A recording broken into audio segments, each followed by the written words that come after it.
On a sun-drenched hillside in ancient Galilee, something extraordinary was about to unfold.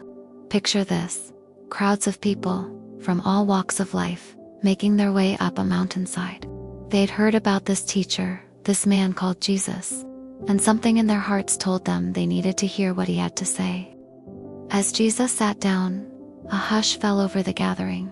His disciples settled closest to him, while hundreds, maybe thousands, pressed in to listen. What happened next would become one of the most profound teachings in human history, the Sermon on the Mount. He began with words that must have seemed strange to many ears. "Blessed are the poor in spirit, for theirs is the kingdom of heaven."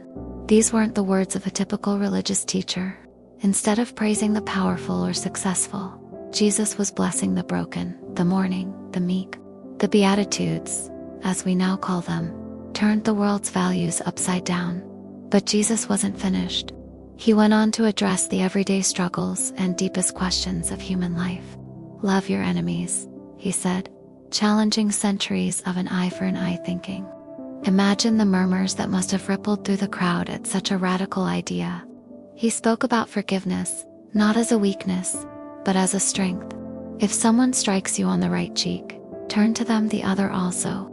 These weren't just nice suggestions. They were revolutionary concepts that challenged the very foundation of how people thought about justice and relationships. When it came to prayer, Jesus offered something beautifully simple yet profound, what we now know as the Lord's Prayer. He taught them to pray, not with fancy words to impress others, but with sincere hearts. "Our Father in heaven, hallowed be your name, .. He addressed worry and anxiety, pointing to the birds of the air and the flowers of the field. "Look at how they neither sow nor reap, yet your heavenly Father feeds them. Are you not much more valuable than they?" These words still comfort millions today who struggle with uncertainty and fear.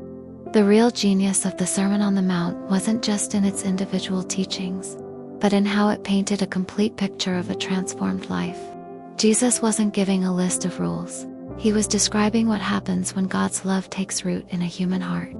2,000 years later, these words echo across time, still as fresh and relevant as the day they were spoken. Whether we're dealing with conflict, worry, materialism, or the search for meaning, the Sermon on the Mount offers wisdom that transcends culture and time. It challenges us to live differently, to see differently, to love differently. As the sun set on that mountainside, those who listened walked away changed. And today, these same words continue to change lives, offering hope, guidance, and a revolutionary way of living that puts love at the center of everything.